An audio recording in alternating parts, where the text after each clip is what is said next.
Salutare, prieteni! Astăzi am ajuns în satul Chirca din raionul Anilii Noi, unde am venit să o felicităm pe Nelly, care astăzi face o frumoasă vârstă de 20 de ani. Această frumoasă surpriză este din partea scumpilor ei părinți, mami și tati. Mergem să o vedem! La mulți ani cu sănătate, la mulți ani, să vă dea Domnul de toate, hai și la mulți ani. Dar la mulți ani cu sănătate, la mulți ani, să vă dea Domnul de toate, hai și la mulți ani. Dar și la anul care vine, la mulți ani, tot aici, să vă găsesc cu bine. La mulți ani, Nelly! Astăzi ai o surpriză solicitată din partea cuiva drag. Cum crezi? Din partea cui vine această surpriză frumoasă? Așa, deci, dragilor, să știți că, într-adevăr, această surpriză este din partea scumpilor părinți, din partea mamei și a tăticului, Boris. Mama care astăzi nu este aproape dragă lângă mine, lângă tine, dar cu gândul, cu sufletul, este la tine. Aceste flori frumoase, acești trandafiri minunați, sunt pentru tine. De așteptare, de clipe, de strângeri în brațe, așa-i, Nelly? Scumpa și frumoasa noastră fiică, Nelly, la cei 20 de anișori. Draga noastră, azi despre tine, cu drag ne amintim cum ai venit pe lume și casa s-a umplut de mare bucurie. Erai puiuț micuț, drăguț, cu zâmbet frumos, iar ochișorii tăi două mărgăritare. Tu pentru noi ești mare fericire. Sub masă te ascundeai, iar noi cu tati mereu te căutam. Aveai chip senin, dar făceai multe ghidușii. Odorașul mamei și al tatei, ți-am dat viață, te iubim.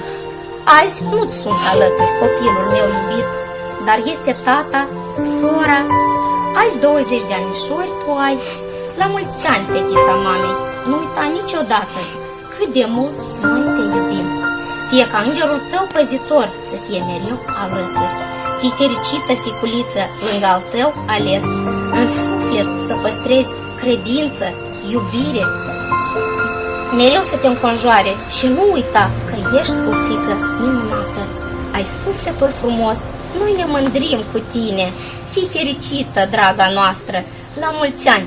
Cu mult drag semnează mama Lilia, tata Boris și sora Arina, care te iubesc foarte, foarte mult. La mulți ani, Nelly! Așa!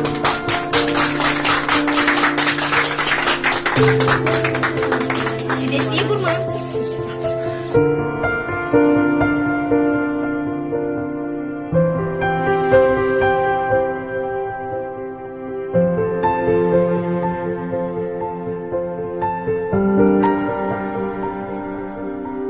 Scumpă Nelly, știm că foarte, foarte mult îți plac urși, și anume urșii ăștia mari.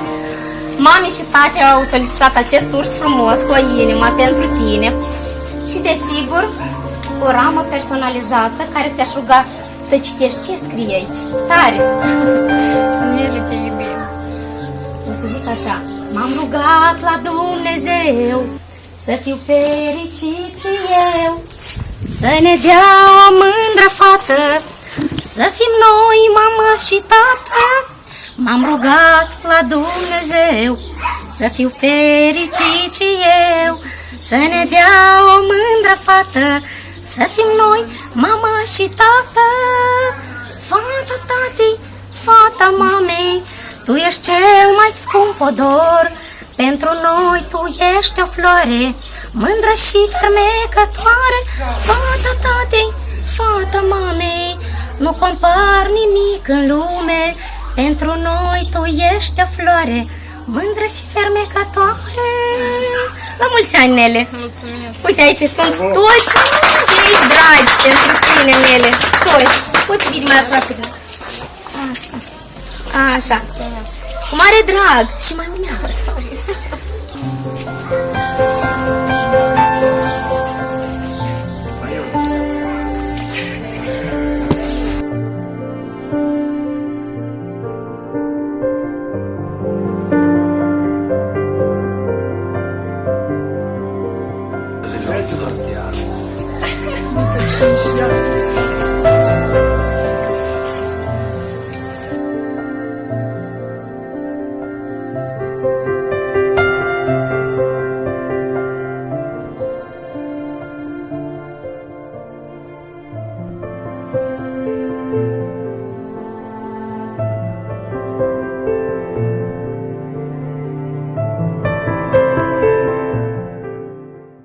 Nele, dragă, fă cum o făceai pe timpuri, cum suflai în lumânări și îți spuneai frumoasa ta dorință, iar noi vom cânta cu toții un mulți ani trăiască! Mulți ani trăiască, mulți ani trăiască, la mulți ani! Mulți ani trăiască, mulți ani trăiască, la mulți ani! Dar cine să trăiască, dar cine să trăiască, la mulți ani! Nele să trăiască împreună cu toată familia. Mămica te iubește nespus de mult, tata la fel te iubește, întreaga familie îți dorește, cred că tot binele. La mulți ani, Nele, ce-i transmiți mame că este departe?